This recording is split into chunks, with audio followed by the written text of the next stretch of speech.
All right, welcome everyone. This is the finale for the Add1Challenge 28, A1C28.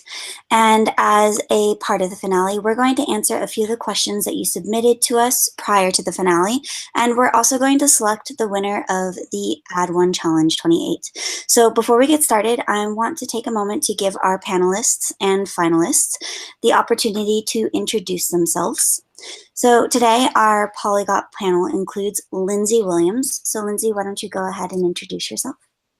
Hello, so I'm Lindsay from Lindsay Does Languages, and I'm currently, as you can see, in the tropics in Costa Rica, which is not where I normally am. I'm from the UK, but I'm spending this year traveling around and actually meeting people that speak languages beyond what you might expect. So in this part of the world where I am now in Costa Rica, beyond Spanish, and making a series called Language Stories about all of that.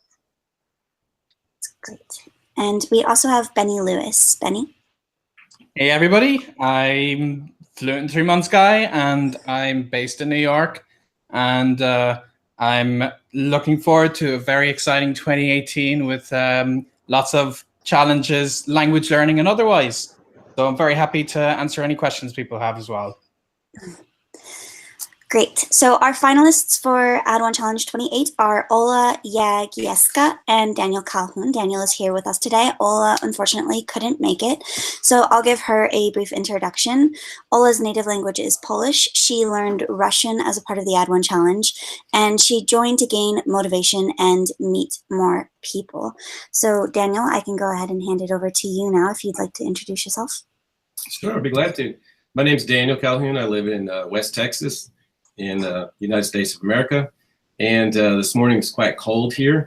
I joined the Add1Challenge because I heard about it through reading some of Benny's emails and some of his blogs and stuff, and so my whole intent was to be able to speak more fluently, and I know that's a tricky term, but to speak better. I wasn't doing too good.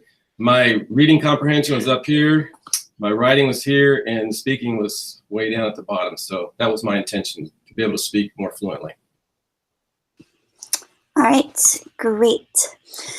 So Daniel, you're here with us live, so you get the hot seat. You get to ask Benny, Lindsay, and I any questions that you have about language learning, any questions about the Add1Challenge. So we're going to put you on the spot here.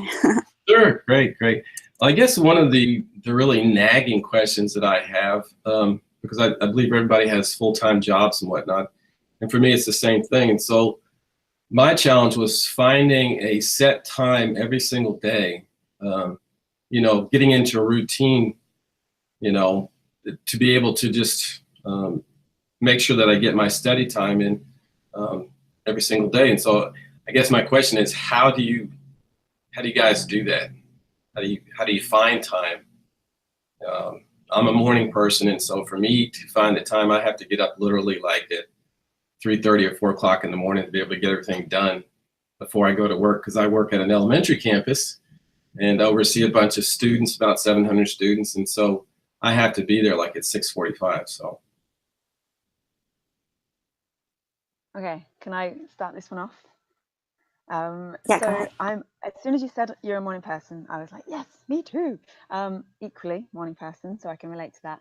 And also at the moment, like I mentioned with the traveling and stuff, one of the hardest things has been keeping a routine. But I found literally the only way that I've got something done each day, even if the day's gone crazy or we've had, a bus at stupid o'clock that's lasted for 17 hours or whatever, then it's like the first thing I do when I wake up is, right now, for me with the language I'm learning, is Duolingo or Memrise, just so I've done something. And Okay. so, it's easy, it's accessible. And especially with Memrise, when you can download the courses offline, that's been really handy when we've stayed in places where our room's been right at the back and had no Wi-Fi or that sort of thing. It's been a great way to just keep doing something. And then at least if at the end of the day, it's all just gone to pot and there's been no other chance to do anything, then I've done something. So that's helped a lot. But then when I'm at home, I find it's a lot easier, and I still do it in the morning. So I'll have an hour in the morning. Of course, it depends on your routine as is. But I have that time and I just set it aside. So that literal block of time every single day where I've said, right, this is what I'm doing in this time. I'm language learning. And it doesn't matter what I do with that time. If I decide that on that particular day I need to speak, so I'll have an italki lesson, or I need to do some more reading or some vocab focus or writing and creating my own sentences, whatever I choose to do in the time, it doesn't matter as long as I've got the time carved out. So I think that's the key thing is, you know, when you're in a more sort of stable pattern, to just have it there as earmarked, just in the same way you would for something like brushing your teeth or having a shower, where it's like, that's the time I have a shower, that's when it's going to happen. You know, just that's the time I'm going to learn languages, and that's when it's going to happen. And once you've got it there, it's the habit forming then. So you're focusing on building it into a habit. And the other thing I'd say, just to finish off, is to make sure that you don't start too ambitious as well when you're first going into this idea of setting a routine with language learning.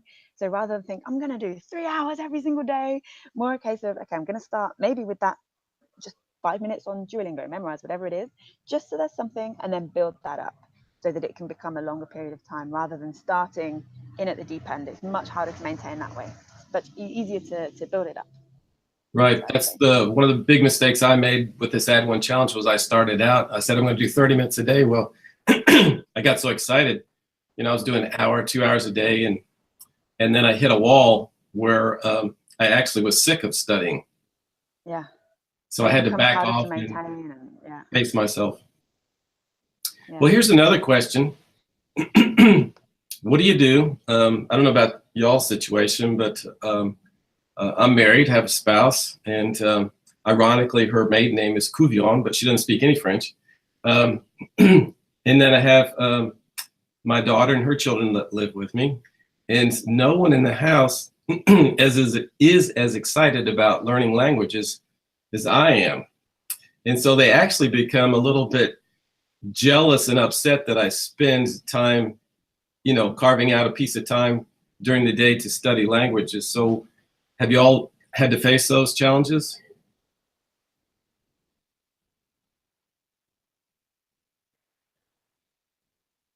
Want to go, Lindsay, with this? I'll kind of follow up with the other two questions. Yeah. Sorry, did you say you want me to answer this one as well, yeah? Yeah, I want to answer the first question and then follow up with an answer for this question. Perfect. Okay, so what I would say to this is, yes, and I've experienced it in the other way as well. So my husband is a really, really big, keen runner. And I, to a lesser extent, you know, I enjoy running, but I can't go as far as fast as he does. So I feel this in the same way. Like if he goes for a run and he's gone for 40 minutes, an hour, whatever, and I'm thinking, what have I done in that time? You know, so I understand where they're coming from as well, because it's, when you're learning a language, when you're running, whatever it is, it's something that's productive, it's time that's well spent. And so maybe they're feeling a bit like, oh, you know, almost like it makes them feel like, what are they doing with their time? So it could be something along those lines, because I know that's how I've felt when they're you know, sort of in reverse. But on the other hand, you know, have I ever felt people feeling that towards me? Possibly, yes. I don't know. I've never gone too much information, too much depth to kind of ask.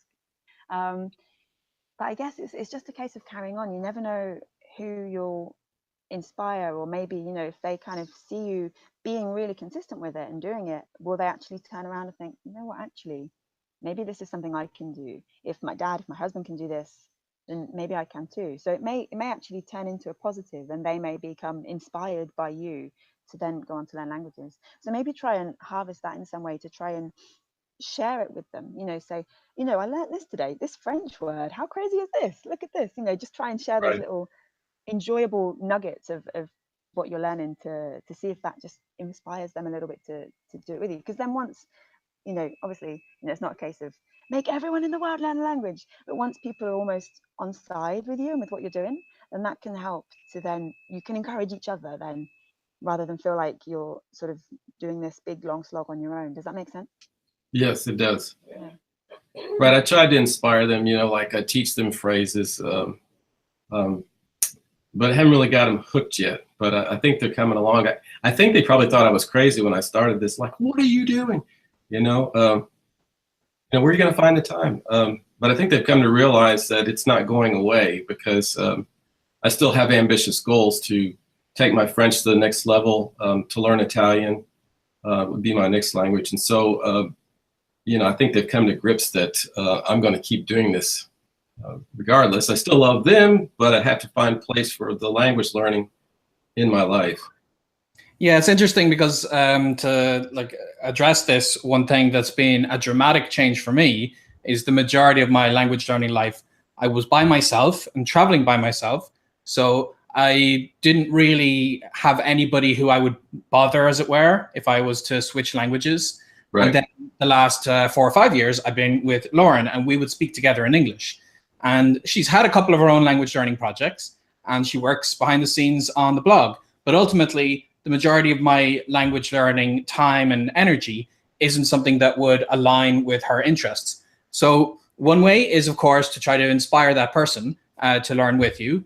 But I would think that sometimes it's okay to accept if that person isn't, or your family isn't learning the language with you, and to just be very clear on how you're managing your time, and to be respectful of the fact that maybe they don't want to learn the language with you. And that's like, once you do that, once you have this good understanding, it's actually better than trying to kind of push them into it, because then they may actually get a negative association, you know. Right. And I've even seen this problem with people who marry native speakers, and they want to be able to actually learn the language of their spouse, and they can't because the spouse just doesn't really want to switch back to that language with the partner. And there are other ways they could solve the problem. So like people in that situation, I've talked to multiple people, and what they've done to solve the problem is spend more time talking to their mother-in-law, for instance, because the mother-in-law may not want to switch to English. She'd be happy to speak her mother tongue. So there are ways you can find methods around, but I would generally find a more of a peaceful solution. So in the case of me and Lauren, I just tell her, look, there's these hours for the next 5 days. I'm going to be in my room. I'm going to be Skyping. I'm going to be studying. And I'm going to be in language learning mode. And then I know that when I'm with her, I am going to tend to speak in English. And there's that kind of very specific contrast, which means that she's not going to feel neglected. I'm not going to be ignoring her. But then again, I'm like specifically putting time into learning the language. And so that's kind of what I would say on that point. And on the first question that you asked, I also have 2 things I wanted to throw in there for you.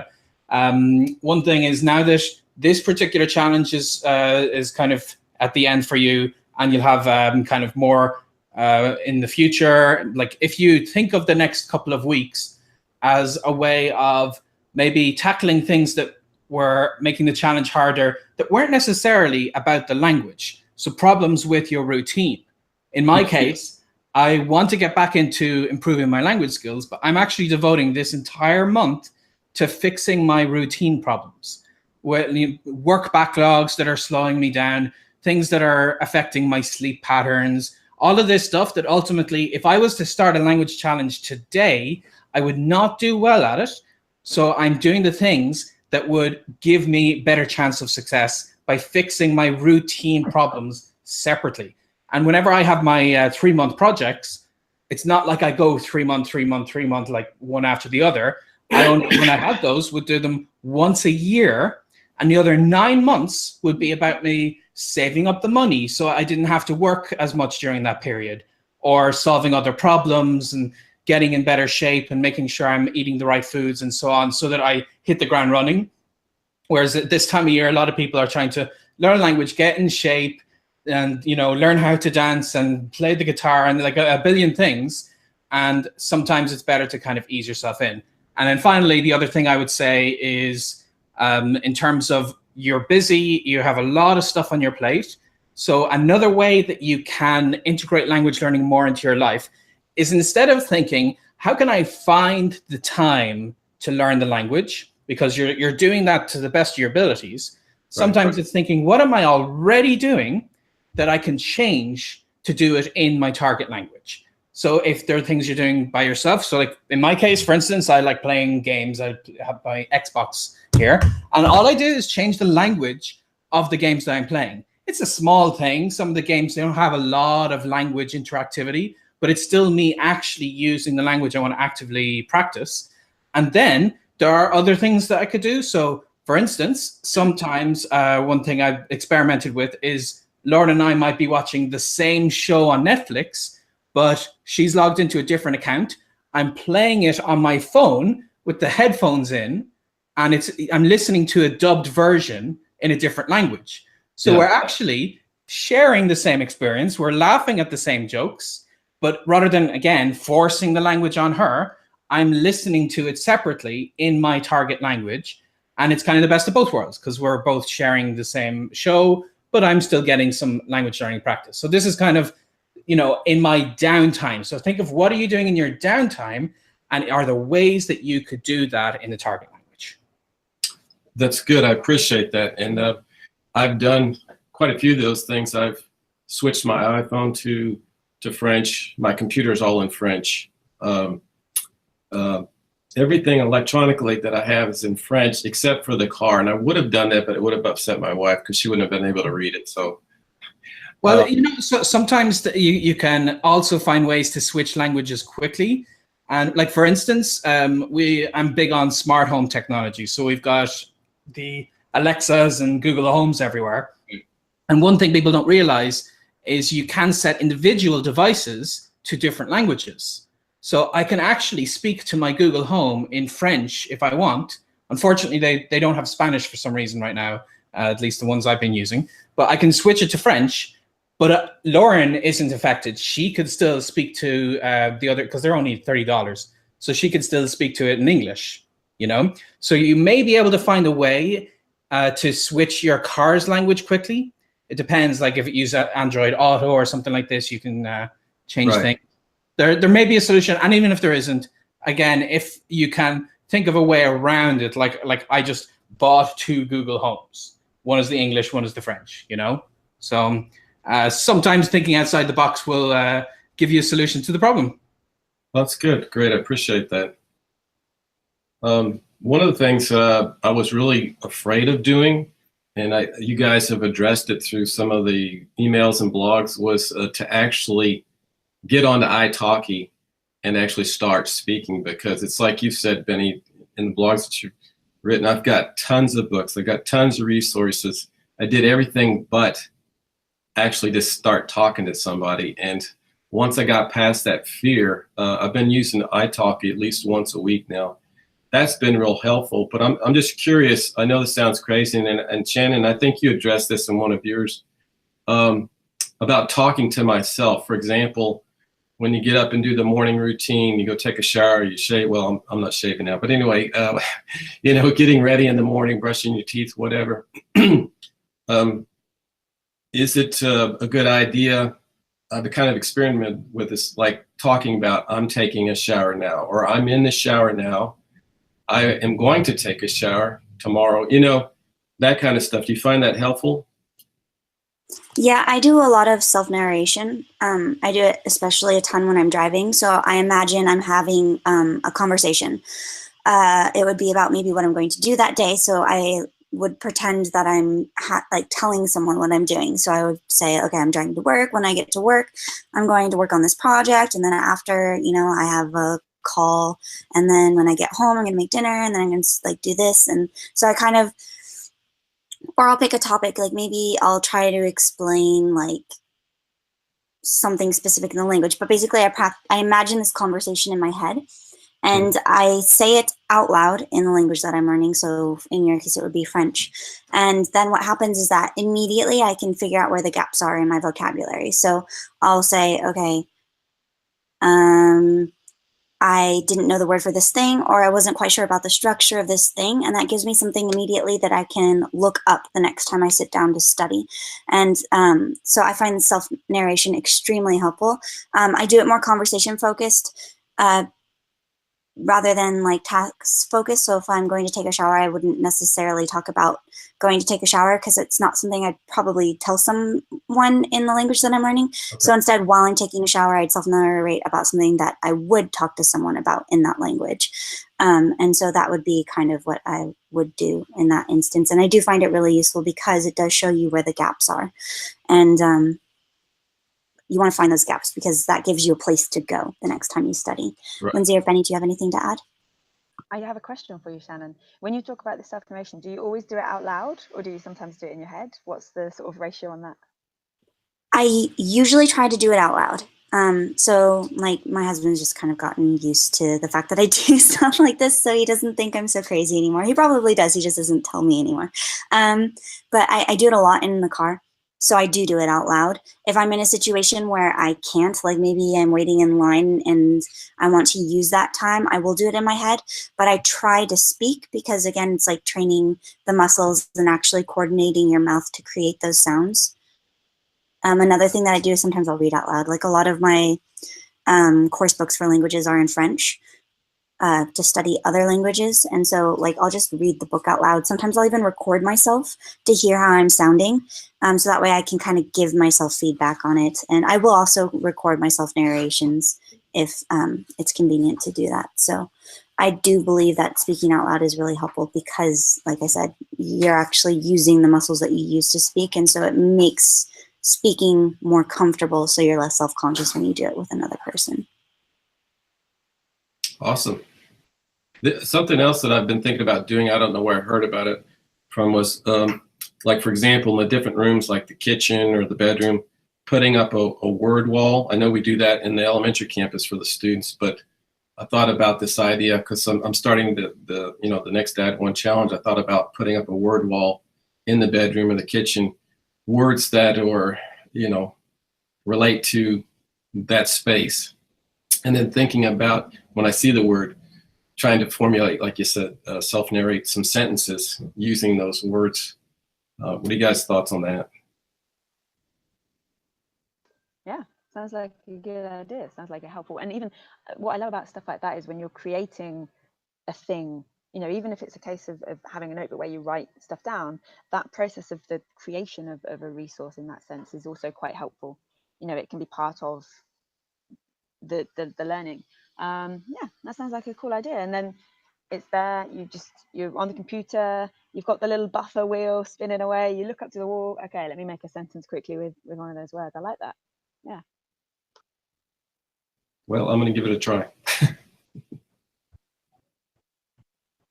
Yeah, yeah, that's the whole thing, is always experimenting, always see the different things that give you different results. In my case, for instance, the self-talking, it wouldn't be a part of my routine because, very simply, I'm finding conversation opportunities every day if I'm in an intensive project because I have the time to do that, So for people who don't tend to have that time, the self-talk lets them get their muscle memory going for speaking the language, and seeing the words on things helps them do that. So like it's why you'll find different people have very different strategies, and you should continue to test these things out and see which ones give you the best results.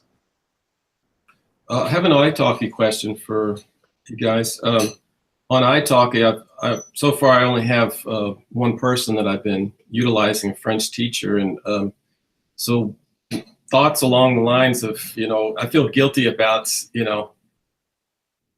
maybe switching to somebody else or trying other people. What is your experience with italki and having maybe multiple teachers? Yeah, I can jump in on this one if you like. Essentially, one thing I do at the start of my projects is I hire as many italki teachers as I can so that I can eliminate as many as I can. So the goal is not to have 10 teachers, but I might have 10 teachers the very first week, at least one a day, because many of them are just not going to have the style that works for me. They may be excellent teachers with others, but at the end, what I tend to do is I have different teachers for different things. So maybe one teacher, their personality matches mine in such a way that I can have really expressive conversations and it flows naturally. And that might be what I have that teacher for. Another teacher may be technically not somebody I would get along with, somebody I would enjoy conversations with, but they are excellent at correcting me. They're excellent at forcing me to have conversations that are difficult and push me out of my comfort zone.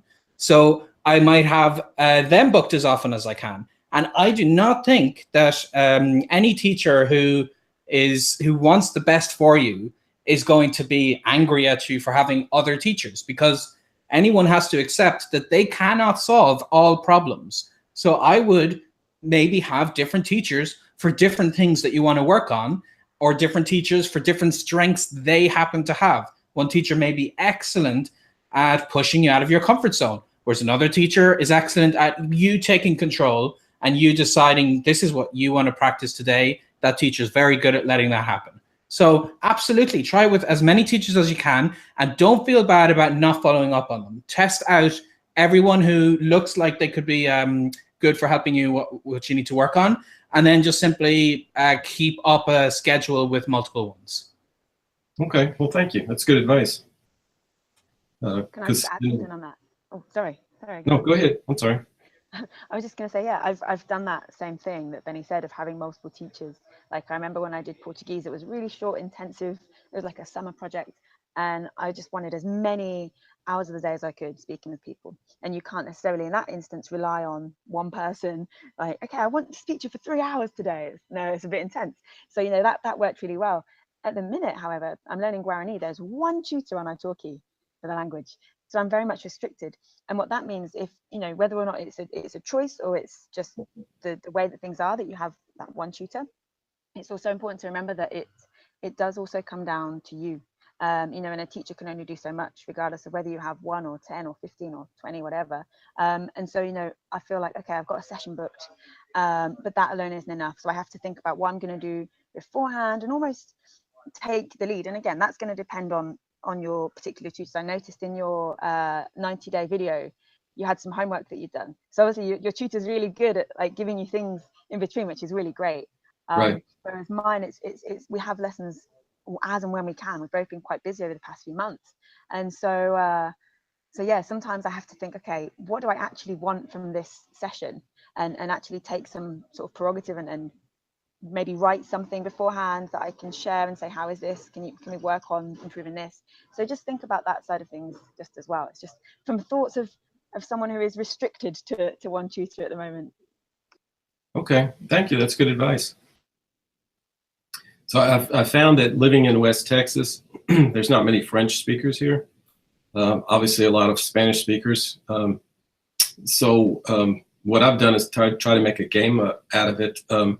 If they speak Spanish to me, I speak to them in French. It's some of the phrases are similar. Like the staff at the school, they'll say "Cómo está?" and I'll say "Cómo se va?" You know, it's very similar. But so they think it's funny. But I found that it seems like I'm restricted simply to italki. Are there other avenues to converse with people in a target language? Yeah, I'll jump in here. There are several other platforms beyond italki. It'll depend on if you want to find just exchange partners or if you want to find tutors. Another really great option that I really like is HelloTalk.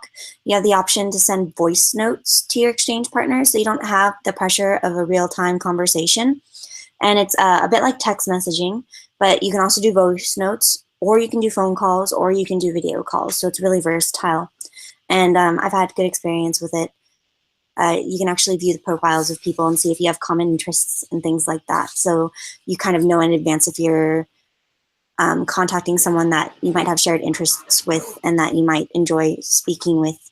And there's all sorts of filters that you can put on it so that you only see like certain results, like maybe for people in your area or maybe people closer to your age, or maybe they're also a French learner and not a native speaker, so you guys can kind of compare notes, or maybe they are a French native speaker. So there's a lot of things that you can do there with HelloTalk. There's also Meetup. So Meetup, you may be able to find like a French study group in your area, or you may be able to find a meetup of native French speakers that you can just kind of go to and hang out at. And those are really great options too. There's just so many. There's just a ton of language learning platforms. Are you looking more for another tutor, or are you looking more for an exchange partner?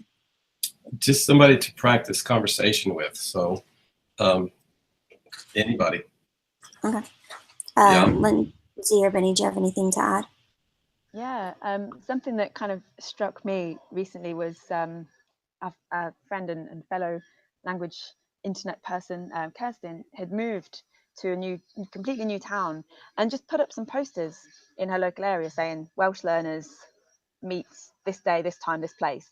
and actually ended up with about 3 or 4 Welsh learners in that town. And this town isn't near Wales either, you know, so it might be surprising how many people are in the same situation as you and feeling like, oh, no one speaks French here, you know. So maybe it could be that you feel obliged to think, okay, let's meet up on Wednesday nights and just put a post up in a local coffee shop, something like that, and see what happens. I'm very excited to get home and try this myself. Okay, that's a great idea. Yeah, I've done this myself, and sometimes you might search and you might not find things, but just taking the initiative to create the meetup yourself, you would be surprised, especially a language as big as French, how many people would come and check it out. But like, you can also, as well as meetup, maybe just look on Facebook, search your town name followed by the word French, and see if something comes up.